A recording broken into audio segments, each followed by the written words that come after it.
যিনি পরম করুণাময় এবং অত্যন্ত দয়ালু।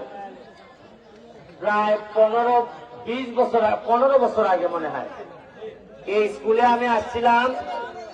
আজরিনা মনে হয় একটা নামের একটা মেয়েরে, আরজিনা আমি তার খরচ চালাইতাম, বেশ কিছুদিন চালাইছিলাম।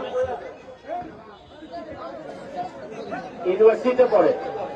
আচ্ছা, এখন বিষয় লোকে তোমরা তো যারা ইয়াং, তোমরা কি বুঝছো যে ভোট দিতে দিতে আমার এমপি বানাই ফেলছে একেবারে।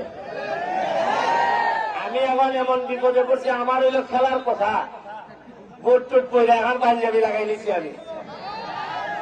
আমি যদিও পাঞ্জাবি কেন লাগাইছি, কিন্তু বাইরে গেলে পাঞ্জাবি তুললে খেলা থেকে দেখি আমি, কারণ আমার ভিতরে রক্তের মধ্যে হইল ফুটবল। এবং আমি আগামী সোমবারে সংসদ ভবনে প্রথম আমি সংসদে বক্তব্য রাখবো মাননীয় প্রধানমন্ত্রীর সামনে। আমার বক্তব্যের একটা অংশ থাকবো যে নেত্রী ফুটবল থেকে দুর্নীতি দ্বারা বাঙালি লাগবো। আপনার ফুটবলের টেরা তো মাইরে দিচ্ছে হতায় নাইলে খেলে ওকে আমার ফুটবল দেওয়া লাগতো। আগের নেতারা দিল না খেলা ফুটবল গেল। তবে এখন একটা জিনিস হচ্ছে, ফুটবল খেলা যেভাবে কষ্ট হয়, যেভাবে ঘাম পড়ে, যারা ভালো খেলে তারাই তো জিতে। আমি যতদিন এমপি আছি, ইভেন রাজনীতি ফুটবল খেলার মতো যারা ভালো লোক তারাই রাজনীতিতে নেতা হবে আমি বলে দিলাম। এখন এই খাম শুরু করে দিই, ওইটা তো না ঘাড় গবালো খিতা লেখা আছে, খেটা উপজেলা চেয়ারম্যান, খেটা মেম্বার হইবা। আমি আইয়া খবর লইয়া দেখি যে এই ফুলগুলাটা বালা, মানুষের খবর দেয় না ভাই, মানুষের সাথে সাথে থাকে, মানুষের যাওয়ার দেখা হয়, মানুষের জ্বালায় না। এরকম ছেলে ভাইলে আমি নিজে যাচ্ছে গিয়া বলবো, ভাই তুমি নির্বাচন করো।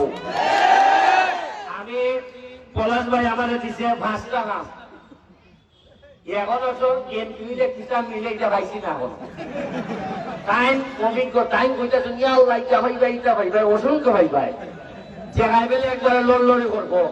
কিন্তু আমি তো মাঝখানে রয়েছি, কোনো 1000 কম্বল ছাড়া পাইছি না কুস্তা।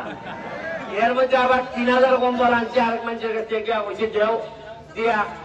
এরপরে ব্রিজ বানানির আগে আছে 75টা, আর সরকারে বেলে 5 বছরে আমার দিব 15টা। আমি বাকি কটা থাকে 50 না 65টা 60টা বিরিয়ানি কেমন বানাইতাম। এবার তোমরা তো ভোট দিয়ে মনে করছো যে বেটা আমার সোনার রাস্তা গেছিলাম, ওই ভোট দিচ্ছে আর অত মাথা দেখছি আইয়া আমার উপরে বুঝি জায়গা ওই জামাই মাসে ওকে তুমি রেখা দিতে। আমি দেখছি যে ওকে আমার ঘরে তুলন আর ভোট দেখতেছি না। আমি বড় অবস্থা হয়েছে যে মানুষ আমার ভোট দিচ্ছে, আমিও ওকে চিন্তা হচ্ছে। আমি মনে করছি যে না ভাইয়া পাইছি ওকে আপনারা ভোট দিচ্ছ, আমারে তো এখন ভোট দিচ্ছেন আপনারা না দিচ্ছ। আগামীবার যদি আমার খাস থাকে ওকে দেখতে দিবা না যে কাম কাজ করছি কিনা এটা ভিত্তিতে দিবা। আমি ধন্যবাদ।